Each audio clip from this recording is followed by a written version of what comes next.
De qui te moques-tu? Un jour, pendant qu'un groupe d'adolescents jouait au football, passait un vieil homme amaigri et tremblant. L'un des adolescents, Miguel, indexa alors l'inconnu en riant aux éclats pour se moquer de son aspect pitoyable. Seulement, après la partie de jeu, Miguel rentra chez lui et trouva ce même vieil homme assis avec sa mère en train de discuter. Dès qu'elle vit Miguel, elle soupira de joie et l'invita à venir saluer l'homme qu'elle présenta ainsi.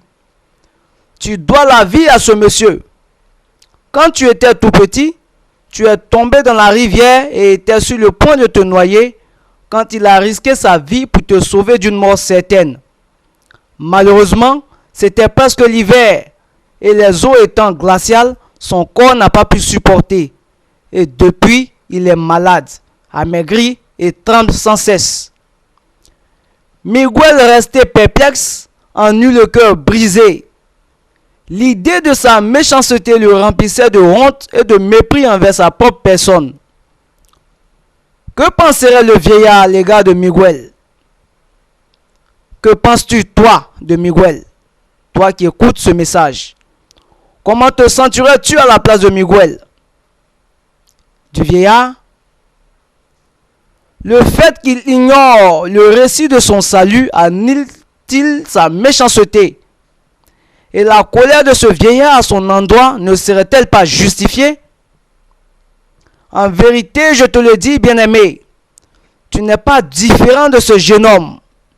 Toi qui penses pourtant qu'il a péché en méprisant son sauveur d'un jour.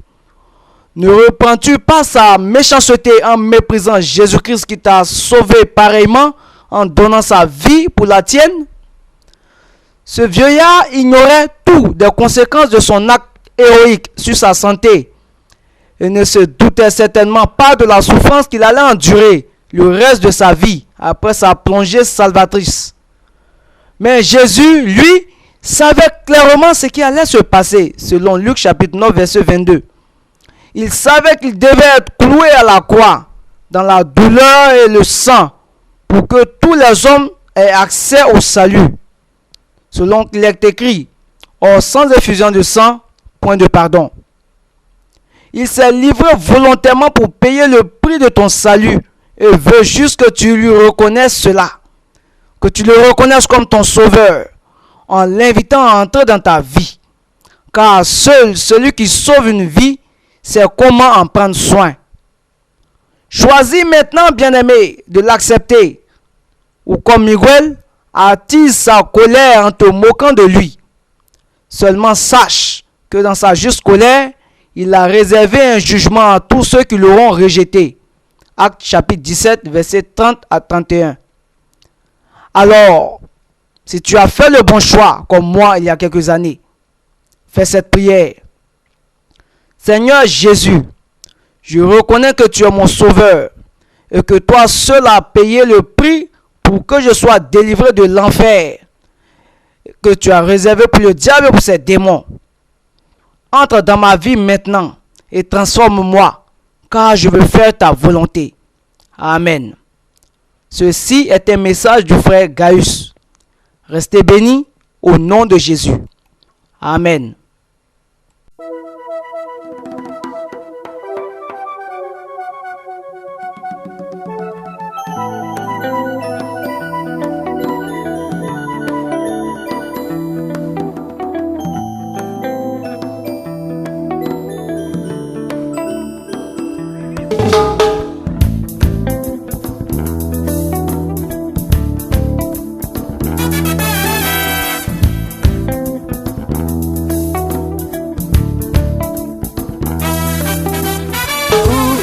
Zaché, ta vie était gâchée, d'argent tu étais avide, mais Jésus a comblé tout vide.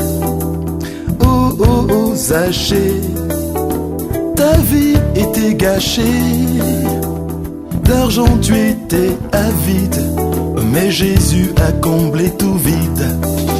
Je ne sais pas, mon cher Zachée, si tu mesurais 1,20 m, mais je suis presque sûr qu'à ta table on buvait du bon vin.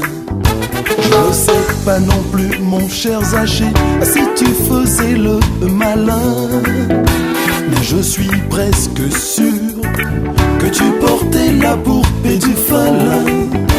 Oh, oh, oh, Zachée, ta vie était gâchée, d'argent tu étais avide, mais Jésus a comblé tout vide. Oh, oh, oh, Zachée, ta vie était gâchée, d'argent tu étais avide, mais Jésus a comblé tout vide. Je sais pourtant une chose, c'est que cher Zach, t'étais pas très honnête. Lui dans tes comptes, cher publicain, tout n'était jamais très net. Pour tout cela à Jéricho, les gens ne t'aimaient pas beaucoup. Et qui sait si, dans cette ville, l'on ne voulait pas te mettre une corde au cou.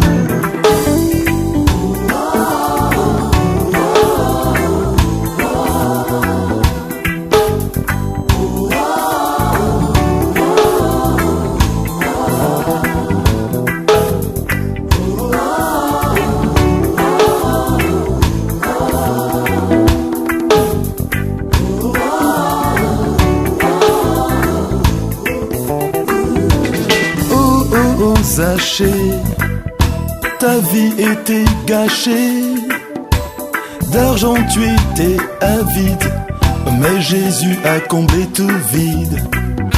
Et comme ça, un beau matin, le Fils de Dieu vint à Jéricho. Et là, sur un sycomore, sa voix trouve un favorable écho. Zachée, de descendre, oh oui, hâte-toi, oh oui, hâte-toi. Car moi, le Fils de Dieu, je veux demeurer sous ton toit.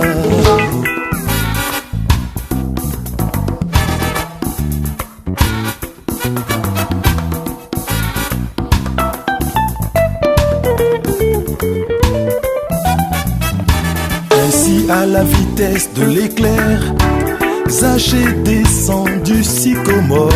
À la vue du Seigneur qui l'éclaire, il est saisi par le remords. Seigneur de sainteté, pardonne-moi, je suis un sacré fraudeur.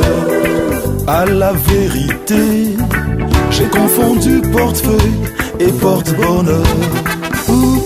Zachée, ta vie était gâchée, d'argent tu étais avide, mais Jésus t'a libéré. Oh, oh, oh, Zachée, ta vie était gâchée, d'argent tu étais avide, mais Jésus t'a libéré. Il t'a libéré.